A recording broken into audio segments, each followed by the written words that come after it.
Perhaps dito tayo ngayon sa isang property na for sale.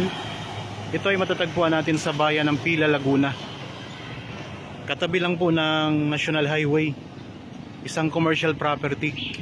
So ayan lang po ang Jollibee mga kapraps, katabi nyo. Tapos ito na po ang property na ino-offer namin ngayon. Simula dito sa pader. So ito yung frontage. Nasa 40 meters ang frontage nito. At ang kagandahan mga kapraps, kaharap po ito ng McDo. So kahit anong business pwede nyo itayo dito. Kaharap mo mismo ng McDo. Ang kabuuang sukat nito ay 806 square meters. Okay. Sa ngayon po ay may mga nakaparada na tricycle kasi dito muna pansamantala nilagay ang toda. So hanggang doon po sa pinakalikuran ng boundary naman. Tapos hanggang dyan po sa pader na yan. Okay, papasok tayo sa property mga kapraps.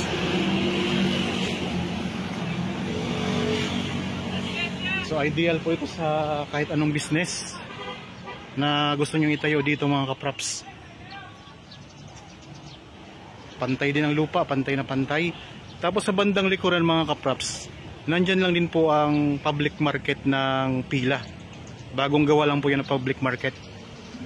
Yung mataas na building na yan. Tapos ayan lang po ang Jollibee. Tapos dito may mga bahay-bahay na rin po sa bandang likuran. Ito ay pansamantalang palengke lang yan. Habang di patapos yung palengke, dyan na muna pinapapwesto yung mga nagtitinda. So kung interested po, ayan po ang mga contact details namin sa inyong mga screen. Pwede kayong mag-actual viewing dito para makita nyo ng buong property. Ang presyo nito ay makikita nyo sa description box at sa title nitong video. So ideal talaga to sa kahit anong business. Tapos napakalapit lang din po nito sa Sabungan. Ayan lang po ang Sabungan mga kapraps. Kasi ito McDo, katabi ng Sabungan, Jollibee. So tabing-tabi lang po ng National Highway ito. Kaya perfect talaga sa negosyo. Ulitin ko lang mga kapraps, ito po ay 806 square meters. Ito ay titulado. Matatagpuan po natin sa bayan ng Pila, Laguna. Katabi lang po ng National Highway. So, ang direksyon na ito ay papuntang Santa Cruz, Laguna. Dito naman sa kabila, papunta po yan sa Calamba, papunta ng Manila.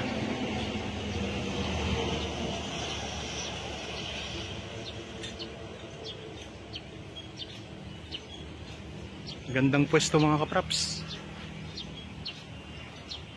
Katabi ng palengke, katabi ng Jollibee, kaharap ng McDo.